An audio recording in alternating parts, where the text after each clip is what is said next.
আসসালামু আলাইকুম রহমতুল্লাহি অবরকাতুহু। সম্মানিত দর্শক, রাজনীতির যে দুর্বোধ্য সময় চলছে, এই দুর্বোধ্য সময়ে অনেক কিছু তছনছ করে ফেলেছে। অনেকে কর্মহীন করে ফেলেছে, অনেকে হতাশাগ্রস্ত হয়ে পড়েছেন, অনেকের সংসারে অশান্তি দেখা দিয়েছে এবং রাজনীতির ময়দানের যে অস্থিরতা, সেই অস্থিরতায় অনেক মানুষকে তার যে বেঁচে থাকার আগ্রহ, কর্ম করার আগ্রহ, চিন্তা করার আগ্রহ, এ সব কিছু থেকে তাকে একটা গহীন অরণ্যের এবং অন্ধকারের দিকে নিয়ে যাচ্ছে। আমি এই সমাজের একজন সাধারণ বাসিন্দা। আমিও যেহেতু রাজনৈতিক সচেতন, এই যে অপঘাত, সময়ের অপঘাত, এটি যেন আমাকে আঘাত না করে। এজন্য হয় কি, আমার যে চিন্তা, আমার যে চেতনা, আমার যে কর্ম, এটার মধ্যে যতটা ভ্যারাইটি আনা সম্ভব, বৈচিত্র্য আনা সম্ভব, আমি সেটা চেষ্টা করছি। লেখাপড়া আছে, ইবাদত বন্দেগী আছে। তার সঙ্গে, সঙ্গে এই যে কর্মকাণ্ডগুলো করি, তার সঙ্গে যে নাটক, সিনেমা, যাত্রা, তারপরে গান, কবিতা, এই সব কিছুর একটা সমন্বয় করে এই বর্তমান যে দুর্বোধ্যর সময়, এটাকে একটা উপযুক্ত জবাব দেওয়ার জন্য নিজেকে উজ্জীবিত করার চেষ্টা করি এবং সেই অর্থেই পুরনো দিনের যে বাংলা সিনেমাগুলো আমাদের দেশে, যেগুলো খুবই একসময় জনপ্রিয় ছিল এবং আগামীতেও জনপ্রিয় হবে এবং এখনও যদি আপনি দেখেন, আপনার মন ভরে যাবে। সেই সিনেমার কাহিনী, তারপর সেখানকার গান, নায়ক নায়িকাদের যে যাকে বলা হয় অভিনয়, সব মিলিয়ে সেগুলোর সঙ্গে রাজনীতির যে সম্পর্ক, সেই সম্পর্কটার একটা সমীকরণ করার চেষ্টা করি এবং কিছুটা হলেও ভালো লাগে। যেমন আজকে যে শিরোনামটি নিয়েছি, এটি গান বিখ্যাত আব্দুল জব্বার, বাংলাদেশের যে অমর শিল্পী আব্দুল জব্বার, তার একটা গান আছে, শত্রু তুমি, বন্ধু তুমি, তুমি আমার সাধনা। তোমার দেয়া আঘাত আমায় দেয় যে মধুর বেদনা। এই এতটুকু শুধু মনে রাখেন গানটি। ছবির নাম হলো অনুরাগ। আর এই সিনেমাতে অভিনয় করেছেন নায়ক হিসেবে রাজ্জাক আর নায়িকা হিসেবে শাবানা। কাহিনী এখানে বলবো না। এই অনুরাগ সিনেমার যে এই গানটি যিনি সুর করেছেন সুবল দাস। এই অসাধারণ গানটি শত্রু তুমি, বন্ধু তুমি, তুমি আমার সাধনা। আর ডক্টর মনিরুজ্জামান, খুব বিখ্যাত গীতিকার ডক্টর মনিরুজ্জামান এই গানটি রচনা করেছেন। এখন এই গানের যে অন্তর্নিহিত মর্ম, সেই মর্ম হলো ভালোবাসা, মানুষের ভালোবাসা, মানুষের যে সম্পর্ক, সেই সম্পর্কে আপনি বন্ধু হন, কখনো বন্ধু হন, বন্ধু হয়ে আবার সময়ের বিবর্তনে আপনি শত্রু হয়ে যান। তো শত্রু হওয়ার পরে কিন্তু আপনাকে যে আঘাত করব আমি, আপনি আমার বন্ধু ছিলেন একসময়, আঘাত করার মতো শক্তি, সামর্থ্য আমার নেই, লজিস্টিক পাওয়ার আমার নেই। ২ নম্বর হলো যে আপনার সাথে আমার সম্পর্কের সেই যে সুমধুর স্মৃতিগুলো, সেগুলো আমাকে ভীষণভাবে পীড়া দেয়। ফলে আপনাকে আমি কী দিয়ে আঘাত করব? যেখানে আমার প্রেম গিজ করছে শরীরের মধ্যে। তা আমি তো আপনাকে আঘাত করতে পারবো না। তো সেক্ষেত্রে আপনি দূরে চলে গেছেন। কাজেই আপনি আমার শত্রু, কিন্তু আপনি আমার বন্ধু হৃদয়ের কাছে। ২ নম্বর হলো যে আপনি তো আপনার মতো করে চলে গেছেন। আপনার জন্য হয়তো ভিন্ন একটা জগৎ তৈরি হয়েছে। অন্য প্রেমিক বা প্রেমিকা আপনি খুঁজে পেয়েছেন। আমাকে আপনার খুবই খারাপ লাগে। আপনি আমাকে আঘাত করছেন। কিন্তু তারপরেও আমার কাছে মনে হচ্ছে আপনার সেই আঘাতগুলো আমার কাছে মধুর বেদনা। কিছু বেদনা আছে না? ভালো লাগে। মাঝে মধ্যে দেখবেন যে অনেক সময় আপনাদের পেটের মধ্যে খুব যাকে বলা হয় একটু ব্যথা করে। চিনচিন করে ব্যথা করে নাভির গোড়ায়। তো ব্যথা করে এরপর আপনি একটু পেটে চাপ দিলেন। ওই ব্যথার মধ্যে কিন্তু আপনার আবার একটু ভালো লাগবে। কিংবা আপনাদের এখানে একটা ফোড়া হলো। খুব টাটাচ্ছে। তো ওটার উপরে আবার আপনি যখন হাতের একটু স্পর্শ দিলেন, একটু তেল লাগালেন, তখন এক ধরনের ভালো অনুভূতি, একটু গরম দিলেন, ওইরকম। তো মধুর বেদনা। তো এই গানটির সঙ্গে যদি আপনি বর্তমান বিএনপির যে রাজনীতি, সেই রাজনীতির দুঃখ, কষ্ট, বেদনা বোঝার চেষ্টা করেন, তাহলে দেখবেন যে বাংলা চলচ্চিত্রে সেই যে অনুরাগ নামক যে সিনেমাটি রয়েছে, সেই সিনেমার দৃশ্যের মতো, সিনেমার কাহিনীর মতো এবং সিনেমার গানের মতো আমাদের বাংলাদেশের প্রধান রাজনৈতিক দল বিএনপির যে রাজনীতি, ঠিক ওইরকম একটা সমীকরণে দাঁড়িয়েছে। যেমন ধরুন বিএনপির দীর্ঘদিনের বিশ্বস্ত বন্ধু জামাত। এখন বাংলাদেশে জামাত সবকিছু পরিচালনা করছে। বর্তমান যে সরকার, ডক্টর মোহাম্মদ ইউনূসের সরকার, এটিকে আপনি কার্যত ডি ফ্যাক্টো জামাতের সরকার বলতে পারেন। একটা সময় বিএনপির সরকারের সঙ্গে জামাত ছিল এবং সেটিকে জামাত বিএনপির সরকার বলা হতো, যারা টিটকারি করত। অর্থাৎ বিএনপির মতো একটা বৃহৎ দল জামাতকে আশ্রয় গ্রহণ করছে, এজন্য বিএনপিকে ছোট করার জন্য জামাত আগে দিয়ে বলতে হতো জামাত বিএনপির সরকার। আর অন্যদিকে ইন জেনারেলি যেটা বলা হতো সেটা হলো বিএনপি জামাতের যৌথ সরকার। তো বাংলাদেশে আসলে এরকমভাবে যৌথ সরকার আর কখনো হয়নি।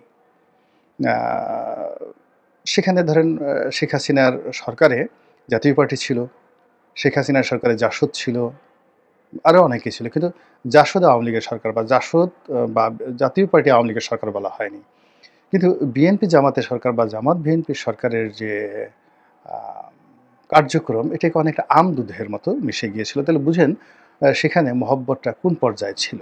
আ একদম স্বামী-স্ত্রীর সঙ্গে একটা দৈহিক মিলনের পরে যেভাবে তাদের মধ্যে একটা ফিজিক্যাল অ্যাটাচমেন্ট হয়ে যায়, লেগে যায় এবং তাদের যে অনুভূতিটা একেবারে যখন চূড়ান্ত তাদের যখন তৃপ্তির চূড়ান্ত পর্যায়ে পৌঁছে যায়, তখন একে অপরকে তারা ফিল করে যে এই দেহের মধ্যে কোনো পার্থক্য নেই। এই মনের মধ্যে কোনো পার্থক্য নেই এবং চিন্তার মধ্যে কোনো পার্থক্য নেই এবং তারা যখন এই চূড়ান্ত তৃপ্তির পর্যায়ে পৌঁছে, তখন স্ত্রী যতই অসুন্দর হোক স্বামীর কাছে মনে হয় এর চেয়ে সুন্দরী আর নেই। স্বামী যতই অসুন্দর হোক স্ত্রী মনে করে এর চেয়ে সুপুরুষ, এর চেয়ে সুন্দর আর নেই। এইরকম যখন একটা শরীর, মন এবং মস্তিষ্ক এই ৩ টি জিনিস যখন একত্রে কাজ করে এবং সেখানে যে মিলনটা হয়, তখন সেখানে লাইলি মজনু তৈরি হয়ে যায়। শিরি ফরহাদ তৈরি হয়ে যায়। প্রেমের উপাখ্যান, সেই মমতাজ শাহজাহানের মতো প্রেমের উপাখ্যান তৈরি হয়ে যায়। ৩ টে জিনিস একত্রে কাজ করে। রাজনীতিতেও তদ্রূপ।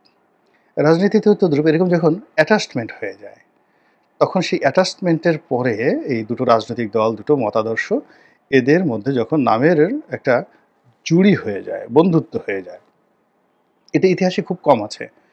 বাংলাদেশে, ভারতবর্ষে মানে এই যে জামাত বিএনপির যে জোট, রাজনৈতিক জোট এবং জামাত বিএনপির সরকার বা বিএনপি জামাতের সরকার, মানে তারা জোট হিসেবে যে সুখ্যাতি অর্জন করেছে এবং আ যাকে বলা হয় সরকার হিসেবে তারা যে সুখ্যাতি অর্জন করেছে, এই বন্ধন আ কোনোদিন ভুলার নয়।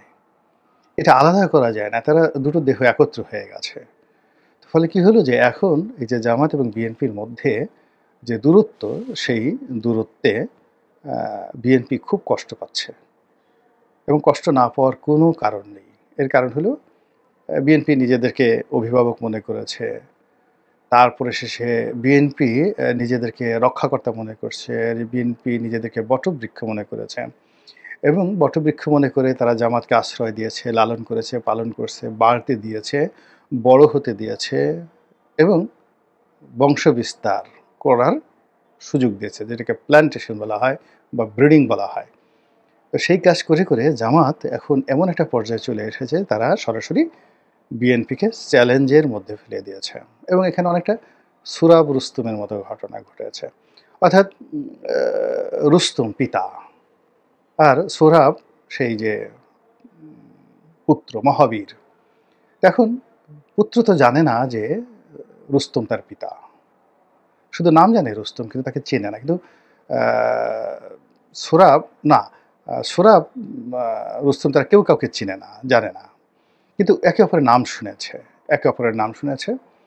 তো পুত্র জানে যে তার পিতা রুস্তম আর সোহরাব জানে, মানে জানে যে তার পিতা রুস্তম, কিন্তু রুস্তম জানে না যে তার পিতা সোহরাব।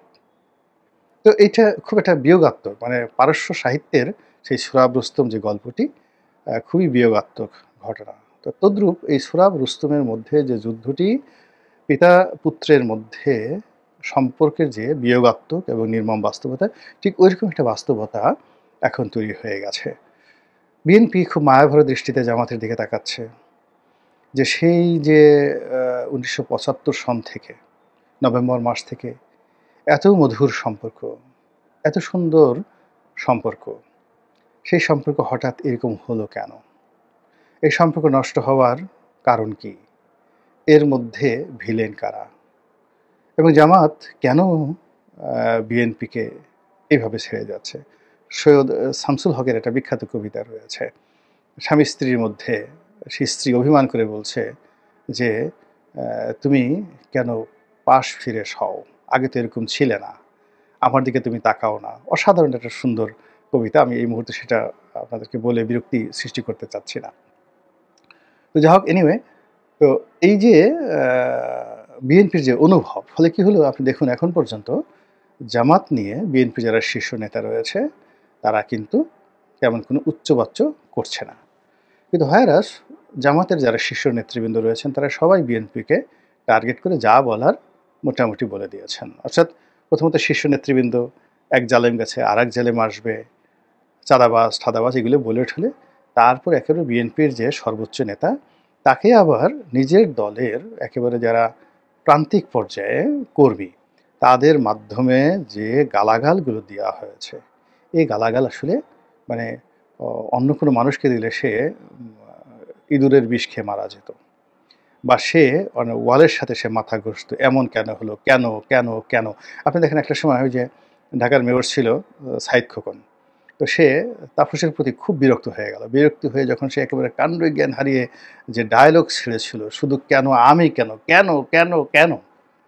এরকম জামাতের এখন কর্মকাণ্ডের কারণে বিএনপির যারা শীর্ষ নেতৃবৃন্দ তারা রীতিমতো বলছে, "কেন, কেন, কেন? কেন এই আঘাত? কেন বিএনপিকে টার্গেট করা হচ্ছে? কেন আমাকে ছেড়ে দেওয়া হলো? এতদিনের সম্পর্ক।" এই জিনিসগুলো তারা ভুলতে পারছে না। ভুলতে না পারার কারণে তারা কেবলই মাত্র জামাতের কাছ থেকে আঘাত পাচ্ছে, কিন্তু প্রতিঘাত দিতে পারছে না। প্রতিঘাত দিতে গিয়েই তাদের পুরনো প্রেম, তাদের যে পিতাসুলভ যে মনোভাব, অভিভাবক সুলভ মনোভাব, বটবৃক্ষ সুলভ তাদের যে অভিব্যক্তি, সব এখানে একত্রে কাজ করছে। আর এর সঙ্গে যদি আপনি এখন চিন্তা করেন যে সেই যে বাংলা সিনেমার গান, "শত্রু তুমি বন্ধু তুমি, তুমি আমার সাধনা। যেভাবে হোক তোমার সঙ্গে আমার আবার বন্ধুত্ব করতে হবে। তোমার দেয়া আঘাত আমায় দেয় যে মধুর বেদনা। তুমি যে গালাগাল করো, এই গালাগালগুলো ভালো লাগে।" যেমন দেখা গেল এক বাপ এসে একদিন বলতেছে যে খুব খুশি, বাপ খুব খুশি। কিন্তু সে ভালো শিক্ষিত ছেলে, নতুন কথা শিখছে ছেলে। তো পাশে কয়েকটা বস্তি-টস্তি আছে। তো বাচ্চা খেলতে যায় সেখানে হাঁটে এবং সেখান থেকে কয়েকটা গালি শিখে আসছে। একটা ছোট বাচ্চা এবং এসেই তার বাবাকে বলতেছে, "তুত্তা বাত্তা, তুত্তা বাত্তা।" তো সে ১ম এ বুঝতে পারেনি। পরে যখন সে বুঝতে পারল যে ছেলে তাকে কুকুরের বাচ্চা বলছে বা কুত্তার বাচ্চা বলছে। তো কিন্তু সে আঘাত পেল, খুব আঘাত পেল। পরে সে হাসলো যে সন্তানই তো। তা সে যে অশুদ্ধ ভাষায় তুত্তাবাত্তা, তুত্তাবাত্তা বলছে, এটা খুব ভালো লাগছে। তো সে আমাকে এসে বলতেছিল যে এরকম ব্যাপার, আমার ছেলে তো এরকমভাবে আমাকে আজকে একটা গালি দিয়েছে। তো এরকম যে তোমার দেয়া আঘাত আমায় দেয় যে মধুর বেদনা। তো এখন এই যে রাজনীতি যে প্রেম ভালোবাসা জামাত এবং বিএনপির মধ্যে, তাদের মধ্যে আঘাত প্রতিঘাত এবং সেখানে যে প্রেমের সাধনা, এটার রসায়ন আগামী রাজনীতিতে কেমন হয় এবং এই যে প্রেমের টানাটানি, সেই প্রেমের টানাটানিতে ডক্টর মোহাম্মদ ইউনূস ভার্সেস জনাব তারেক রহমান, তারা জামাতকে নিয়ে যে টানাটানি করছেন, সেই টানাটানিতে আসলে শেষ পর্যন্ত রশি কার দিকে যাবে? জামাত কার দিকে ছুটে আসবে? কার সঙ্গে জামাতের আলিঙ্গন হবে? কার সঙ্গে জামাতের মিলন হবে? এবং সেই মিলনের পরে ক্ষমতার যে কেন্দ্রে কী পরিবর্তন আসবে, সেটাই এখন দেখার বিষয়। মহান আল্লাহ আমাদের সবাইকে হেদায়েত দান করুন এবং হেফাজত করুন। আসসালামু আলাইকুম ওয়া রাহমাতুল্লাহি ওয়া বারাকাতুহু।